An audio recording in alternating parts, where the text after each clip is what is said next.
Hallelujah, praise the Lord. सभी को जय मसीह की। परमेश्वर का धन्यवाद करते हैं कि परमेश्वर ने आज का दिन दिखाया। परमेश्वर भला है, अद्भुत है, महान है, सामर्थी है। आज हम परमेश्वर के वचन में से कुछ अद्भुत बातों को सीखने वाले हैं।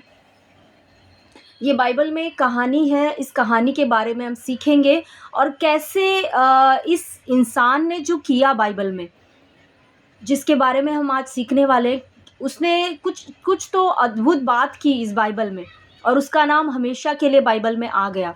हालेलुया। तो हम देखेंगे कि उसने क्या किया और हमें हमारे जीवन में कैसे हम इस चीज़ को लागू कर सकते हैं। हालेलुया। तो आज हम इस कहानी को देखने जा रहे हैं। ये मरकुस की किताब, उसका 10वां अध्याय, उसका 46 वचन से है। मरकुस की किताब 10वां अध्याय, उसका 46 वचन से। ये कहानी आपको मत्ती में भी मिलेगी और लूका में भी मिलेगी ये कहानी। और आप सभी को पता है कि ये कहानी किसके बारे में? ये कहानी है एक अंधे भिखारी के बारे में। हालेलुया। अंधे भिखारी के बारे में। क्या आप कल्पना कर सकते हो कि एक अंधे भिखारी की कहानी बाइबल में लिखी गई है? थैंक यू जीसस, धन्यवाद यीशु। एक अंधे भिखारी की कहानी को भी बाइबल में लिख दिया गया है। यानी बाइबल में ये मैटर नहीं करता कि कौन राजा है, कौन भिखारी है, कौन क्या नहीं है। यहाँ पे हम क्या हैं वो कोई मैटर नहीं करता है, लेकिन परमेश्वर की नज़र में हम क्या हैं, या प्रभु जब हमको देख रहा है तो हम क्या हैं। हालेलुया। हम विश्वास में चल रहे हैं। पूरा स्वर्ग जब हमको देखता है तो यही चीज़ हमारे अंदर देखता है। हालेलुया। तो इस अंधे भिखारी यानी अंधे बर्तिमाई की स्टोरी उसकी यहाँ पर बाइबल में मेंशन की गई है। ये मरकुस की किताब 10वां अध्याय 46 वचन से मैं पढ़ रही हूँ, ध्यान से सुनिए। वे यरीहो में आए और जब वह और उसके चेले और एक बड़ी भीड़ यरीहो से निकलती थी, तब तिमाई का पुत्र बर्तिमाई एक अंधा भिखारी सड़क के किनारे बैठा था। यीशु मसीह, उनके चेले और यहाँ पे लिखा एक बड़ी भीड़। आपको पता है जब यीशु मसीह चलते थे तो एक बड़ी भीड़ उनके साथ चलती थी। आपने देखा होगा कि 5,000 को कैसे उन्होंने खिलाया, 7,000 को खिलाया। तो अगर आप उनको असल में काउंट करें तो 5,000 7,000 सिर्फ पुरुष थे और स्त्रियों और बच्चों को लेकर अगर काउंट करें तो 20-30 हज़ार तक भीड़ थी। तो यानी यीशु मसीह जब चलते थे तो कम से कम 5,000 10,000 की भीड़ कम से कम रहती ही थी उनके साथ में। हालेलुया। क्योंकि सभी को पता था कि ये बीमारों को चंगा करते हैं यीशु मसीह, और सब वचन को सुनने के लिए उन पर गिरे पड़ते थे। तो इसीलिए बहुत बड़ी भीड़ थी, चेले थे साथ में यीशु के, और वो कहाँ से आ रहे थे? यरीहो में आए। यरीहो एक शहर का नाम था। यरीहो में वो लोग आए और आते ही क्या हुआ कि तब तिमाई का पुत्र बर्तिमाई एक अंधा भिखारी सड़क के किनारे बैठा था। एक बर्तिमाई नाम का एक अंधा भिखारी, एक तो वो अंधा था, दूसरा वो भिखारी था। हालेलुया। वो अंधा था, अपने जीवन में कुछ नहीं कर सकता था, और वो कहाँ पर बैठा था? सड़क के किनारे पर बैठा था। हालेलुया। वह यह सुनकर कि यीशु नासरी है, पुकार पुकार कर कहने लगा, हे दाऊद की संतान यीशु, मुझ पर दया कर। बहुतों ने उसे डांटा कि चुप रहे, पर वह और भी पुकारने लगा, हे दाऊद की संतान मुझ पर दया कर। तब यीशु ने ठहर कर कहा, उसे बुलाओ। और लोगों ने उस अंधे को बुलाकर उससे कहा, ढांढस बांध, उठ, वह तुझे बुलाता है। वह अपना कपड़ा फेंककर शीघ्र उठा और यीशु के पास आया। पर यीशु ने उससे कहा, तू क्या चाहता है कि मैं तेरे लिए करूं? अंधे ने उससे कहा, हे रब्बी, यह कि मैं देखने लगूं। यीशु ने उससे कहा, चला जा, तेरे विश्वास ने तुझे चंगा कर दिया है। वह तुरंत देखने लगा और मार्ग में उसके पीछे हो लिया। हालेलुया। Thank you Jesus. देखते हम यहाँ पे ये अंधे बर्तिमाई की कहानी को। यीशु मसीह, उसके चेले और एक बड़ी भीड़ यरीहो इस शहर में आई, शहर से गुजर रही थी। तभी गुजरते समय सड़क पे जब वो लोग चल रहे थे, सड़क के किनारे ये अंधा भिखारी जो था बर्तिमाई, ये बैठा था, भीख मांग रहा था। तभी इसको आवाज़ सुनाई दी लोगों की, और अब आप लूका वगैरह में पढ़ोगे तो लिखा है कि तब इसने लोगों से पूछा कि कौन है, क्या हो रहा है? तो उन लोगों ने बताया कि यीशु जा रहे हैं यहाँ से। तब जब इसने सुना कि यीशु नासरी जा रहे हैं, हालेलुया। तो इसने क्या किया, पुकार पुकार कर कहने लगा, हे दाऊद की संतान मुझ पर दया कर। अब आप इस भिखारी, इस अंधे व्यक्ति की थोड़े से अगर इसके बारे में सोचें, तो वो एक तो अंधा था और दूसरा भिखारी था। उसको लगा होगा कि मेरी ज़िंदगी तो अब ख़त्म हो गई, अब मेरा ज़िंदगी में क्या होगा मेरे? मैं सड़क के किनारे बैठकर हमेशा के लिए जीवन भर भीख माँग-माँग कर खाना पड़ेगा मुझे। अब मेरी लाइफ़ में तो कुछ और नहीं रह गया। हो सकता है उसके रिश्तेदारों ने भी बोला होगा कि तूने पाप किया है, तू ऐसा अंधा है, तू कुछ किसी काम का नहीं है, अब तेरे जीवन में कुछ आगे नहीं हो सकता। ये सब कुछ हो सकती हैं ये सारी परिस्थितियाँ। मैं बाइबल में मेंशन किया नहीं है, लेकिन ये हो सकती है, क्योंकि जब पहले पुराने समय में जब कोई ऐसे अंधा या बहरा या ऐसे कुछ रहता था, तो लोगों का ज़्यादातर नज़रिया था कि कहीं न कहीं इसके माँ-बाप ने पाप किया या इसने पाप किया। इसीलिए यूहन्ना में जब यीशु मसीह एक अंधे को दृष्टि देते हैं, तो वहाँ पे चेले पूछते भी हैं कि इसने पाप किया या इसके माता-पिता ने। तो लोगों का ज़्यादातर वही नज़रिया था कि इसने कहीं न कहीं पाप किया होगा या इसके माता-पिता ने, इसीलिए इसके साथ ऐसा हुआ। हालेलुया! तो हो सकता है उसके परिवार के लोग भी कोई उसके साथ नहीं थे, कुछ नहीं था उसका, और वो अंधा भिखारी सड़क के किनारे बैठा भीख माँग रहा था। हालेलुया! उसे लाइफ़ में कोई होप नहीं थी शायद से, लेकिन उसको एक होप थी, उसने कहीं न कहीं यीशु मसीह के बारे में सुना था। हालेलुया! उसको पता था कि ये दाऊद का संतान जो है, यीशु मसीह को दाऊद का पुत्र कहा गया है, आप सभी को मालूम है। ये दाऊद का पुत्र जो है, ये मुझे चंगा कर सकता है, क्योंकि मैंने सुना है कि वो बहुत बड़े-बड़े आश्चर्य कर्म करता है। वो बहुतों को चंगा करता है, अंधों को दृष्टि देता है, बहरों को सुनने की शक्ति देता है, गूंगों को बोलने की शक्ति देता है। तो ये जो है, ये दाऊद का पुत्र जो है, ये मुझे ठीक कर सकता है। हालेलुया! लेकिन अब ये अंधा है, ये वहाँ यीशु मसीह तक तो पहुँच नहीं सकता। लेकिन ऐसा होता है कि एक दिन ये सड़क के किनारे बैठे-बैठे लोगों के चलने की आवाज़ सुनता है, तब ये किसी से पूछता है। तो लोग इसको बताते हैं कि यीशु मसीह यहाँ से गुज़र रहे हैं। तब ये अंधा भिखारी कहता है कि मैं इसी दिन का तो इंतज़ार कर रहा था कि यीशु मसीह से कब मिलूं, ताकि मैं अपनी दृष्टि को पाऊं। और जैसे ये सुनता है कि यीशु यहाँ से गुज़र रहे हैं, वो क्या करता है, पुकार पुकार कर कहने लगता है, हे दाऊद की संतान यीशु मुझ पर दया कर। उसे पता था कि अगर ये चांस मैंने खो दिया, ये मौका मैंने खो दिया, तो मेरा चमत्कार हमेशा के लिए मैं खो दूंगा। हालेलुया! मुझे दूसरा मौका मिलने वाला नहीं है। इसीलिए वो क्या कर रहा है, पुकार पुकार कर ऊंची आवाज में चिल्ला चिल्ला कर कह रहा है, हे दाऊद की संतान मुझ पर दया कर। हालेलुया! लेकिन बहुतों ने, जो बहुत सारे लोग थे, आ जा रहे थे, चल रहे थे साथ में, वो लोग क्या करने लगे, बहुतों ने उसे डांटा कि चुप रहे। हालेलुया! आपको मालूम है, भिखारी था, अंधा था, उसकी क्या वैल्यू थी लोगों के नज़र में, क्या कीमत थी। लोगों ने उसको डांटा और चुप किया, और वो भिखारी था, अंधा था, उसको वो तो डर सकता था कि हाँ, लोग मुझे बोल रहे चुप रहने को, डर के मारे वो चुप हो जाता। हालेलुया! क्योंकि उसको पता था मैं देख भी नहीं सकता, मैं कुछ कर भी नहीं सकता। अगर मैं ज़्यादा बोल रहा हूँ तो ये गुस्से में आकर मुझे कुछ भी मार सकते, कुछ भी कर सकते। वो डर के मारे चुप हो सकता था, लेकिन उसे मालूम था अगर मैं अभी चुप हो गया तो मैं ये चमत्कार अपना हमेशा के लिए खो दूँगा। तो लेकिन वो चुप नहीं बैठा, उसने क्या किया? बहुतों ने उसे डांटा कि चुप रहे, पर वह और भी पुकारने लगा, यानी और ज़्यादा बोलने लगा, और ज़्यादा पुकारने लगा, हे दाऊद की संतान मुझ पर दया कर। हालेलुया! Thank you Jesus. देखिए, जब पहली बार वो पुकार रहा था, मैंने आपसे कहा कि बहुत बड़ी भीड़ थी यीशु मसीह के साथ, तो हो सकता है यीशु मसीह तक उसकी आवाज़ नहीं आई, आवाज़ नहीं पहुंची होगी, और लोगों ने उसको कहा चुप हो जा, चुप हो जा।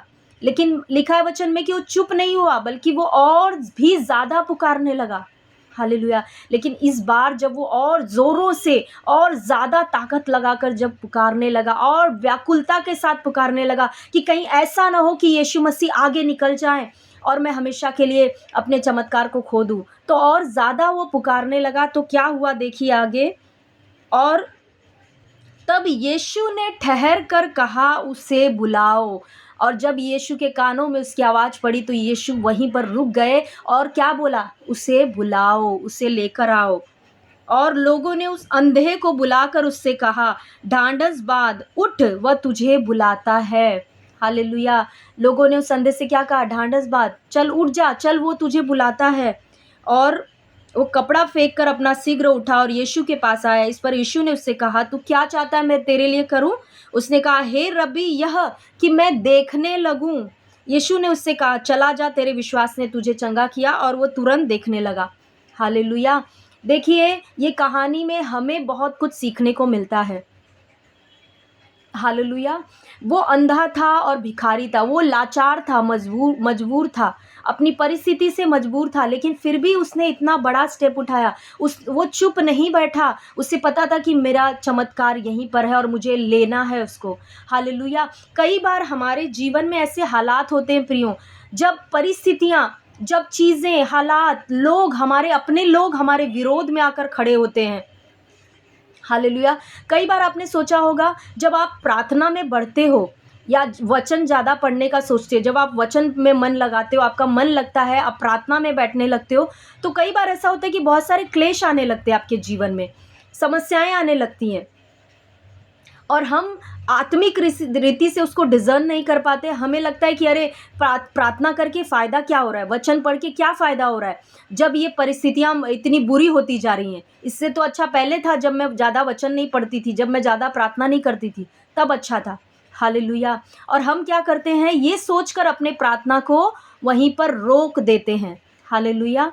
आप सोचिए, अगर ये अंधे बरतिमाई ने लोगों की आवाज़ को सुनकर, लोग उसको बोल रहे थे चुप रहे, और अगर ये चुप हो जाता, अगर ये उस समय चुप हो जाता, तो आप सोचिए, इसका नाम बाइबल में नहीं आता और ना ही वो अपने जीवन में अपने चमत्कार को ले पाता। वो ज़िंदगी भर अंधा बना रहता और भिखारी की तरह सड़क के किनारे बैठकर भीख मांगता रहता।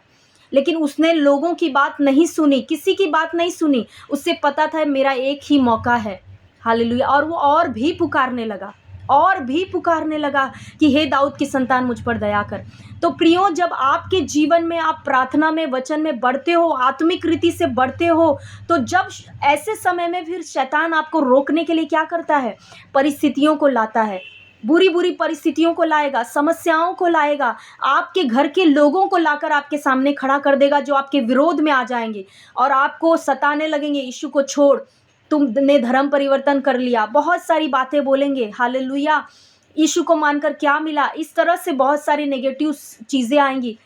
उस समय में आपको आत्मिक रीति से डिज़र्न करना है कि अब जब ये चीज़ें मुझे रुकावट डालने की कोशिश कर रही हैं, जब ये लोग मुझे रोक रहे हैं, जब ये हालात और परिस्थितियाँ मुझे रोक रही हैं आगे बढ़ने से, तो अब मैं क्या करूँगा? अब मैं और भी पुकारूँगा। हालेलुया। अब मैं और भी प्रार्थना करूँगा, अब मैं और भी वचन पढ़ूँगा, अब मैं और भी आत्मिक रीति से बढ़ूँगा। हालेलुया। क्योंकि आपका जो चमत्कार है, आप जिस चीज़ के लिए मांग रहे हो, आप जिस चीज़ के लिए प्रार्थना कर रहे हो, चाहे वो कोई भी चीज़ हो, वो आपके सिर्फ 2 कदम आगे है। हालेलुया। आप सोचिए, ये अंधा बरतिमाई जो था, बैठा था, इसके कुछ ही कदम पे यीशु मसीह थे। अगर ये लोगों के बोलने से चुप हो जाता, तो ये अपना चमत्कार कैसे खो सकता था। हालेलुया।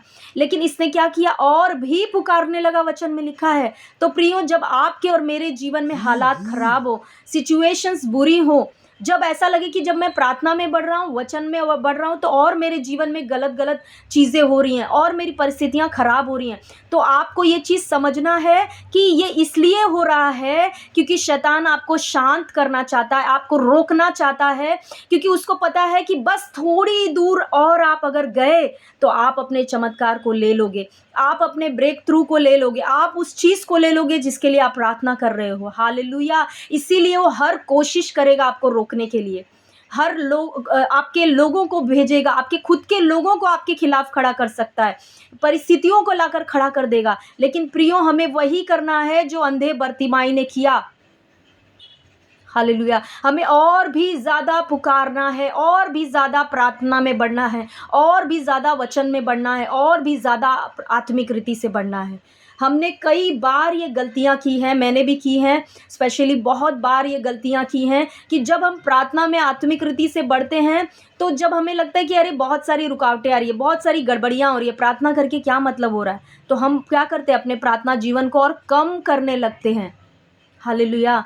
लेकिन हमें और कम नहीं करना, और बढ़ाना है।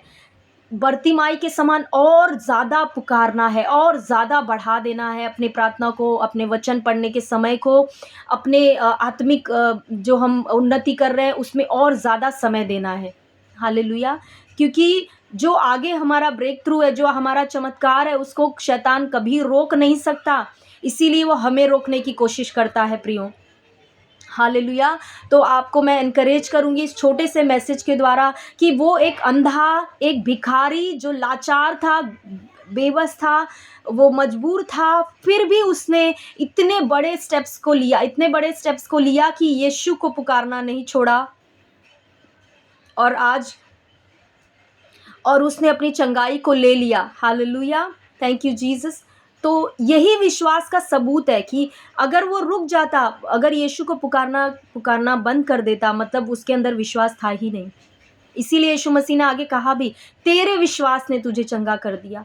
हालेलुया! Thank you Jesus. अगर आप प्रिय विश्वास करते हो यीशु मसीह पे, पुकारना मत छोड़ो, आप उसको पुकारते रहो, आप प्रार्थना में बढ़ते रहो और आप वचन की घोषणा करते रहो। हालेलुया! आप किसी भी चीज़ के लिए मांग रहे हो, आप चंगाई के लिए घोषणा कर रहे हो वचन लेकर, या अपने आर्थिक स्थिति के लिए घोषणा कर रहे हो वचन को लेकर, उसको आप 2-4 दिन हम घोषणा करते हैं, उसके बाद क्या बोलते हैं, अरे कुछ नहीं हो रहा, उल्टा परिस्थिति खराब हो रही है, तो फ़ायदा क्या है वचन बोलकर? तो हम बंद कर देते हैं प्रियो। लेकिन नहीं, हमें ऐसा नहीं करना है, हमें और ज़्यादा बढ़ाना है और आप देखोगे कि आप जिस चीज़ का इंतज़ार कर रहे थे वो आपके पास होगा। हालेलुया! Thank you Jesus. थोड़ा-सा और आगे हमें चलना, अपने आप को पुश करना है, थोड़ा-सा और आगे, थोड़ा-सा प्रार्थना में और ज़्यादा समय, थोड़ा-सा और वेट, इंतज़ार कर के हमें अपने आप को पुश करके आगे बढ़ाना है, क्योंकि हमारा चमत्कार हमारे पास ही है, वो शैतान छीन नहीं सकता। हालेलुया! इसीलिए प्रियो, जब परिस्थितियाँ विपरीत हों, जब आप प्रार्थना करने के बाद, आपके वचन पढ़ने के बाद, आप प्रभु में बने रहने के बाद भी हालात खराब से खराब होते जा रहे हैं, हालातों को मत देखना, आप जो कर रहे हो करते रहना और ज़्यादा करते रहना और आप आगे चलकर अपने जो भी आपने जिस चीज़ के लिए प्रार्थना कर रहे हो वो आप ले लोगे। हालेलुया! Thank you Jesus. धन्यवाद करती हूँ यीशु मसीह को। तो इस छोटे से एनकरेजमेंट मैसेज के साथ, जैसे परमेश्वर ने मुझसे बात किया, मैंने आपको ये मैसेज पहुंचा दिया। आई होप कि आप सभी इस वचन से ब्लेस्ड हुए होंगे और अंधे बर्तिमाई के समान अपने जीवन में आपने ये ठान लिया होगा कि कुछ भी हो जाए हम आगे बढ़ते जाएंगे। हालेलुया! धन्यवाद करते, थैंक यू जीसस। देखिए, परमेश्वर के वचन में एक जगह पे ये भी लिखा है कि जो वायलेंस, यानी जो लिखा है कि जो वायलेंट होते हैं वो परमेश्वर के राज्य को ले लेते हैं, यानी जो मजबूत होते, बलवान जो होते हैं वो परमेश्वर के राज्य को छीन लेते हैं, ले लेते हैं। हालेलुया! हम कमज़ोर होकर परमेश्वर के राज्य को कभी नहीं ले सकते। परमेश्वर के राज्य में जो चीज़ें हमारे लिए रखी हैं, हम प्रभु के वारिस हैं, तो हम उन चीज़ों को ऐसे ही नहीं ले सकते हैं। हमें बलवान होना पड़ेगा, हमें दृढ़ होना पड़ेगा। अगर शत्रु ढीठ है तो हमें उससे भी ज़्यादा ढीठ होकर अपनी चीज़ों को छीनना पड़ेगा, लेना पड़ेगा। हालेलुया! Thank you Jesus. जब आपका कोई घर होता है, आपके घर पे किसी ने कब्ज़ा कर लिया, तो आप छोड़ देते हो कि जाने दो, कब्ज़ा कर लिया तो जाने दो, अभी क्या करूँ, इतना हम लोग केस लड़ रहे हैं बट वो खाली नहीं कर रहा है, जाने दो, छोड़ दो। कभी ऐसा नहीं करते, हम अपनी जान तक की बाजी लगा देते हैं उस घर को लेने के लिए। एक धरती की चीज़ के लिए अगर हम इतना कुछ करते हैं तो कितना ज़्यादा आत्मिक चीज़ों के लिए करना चाहिए। हमें वचन की घोषणा करना है, वचन में लिखा है चंगाई मेरी है तो मेरी है, इस तरह से घोषणा करके पकड़ के रखना है उसको। हालेलुया! शैतान के आगे हमें घुटने नहीं टेकना है। हालेलुया! तो आई होप कि आज के वचन से आप ब्लेस्ड हुए। फिर से हम नए वचन के साथ मिलेंगे, तब तक के लिए सभी को जय मसीह की। आमीन।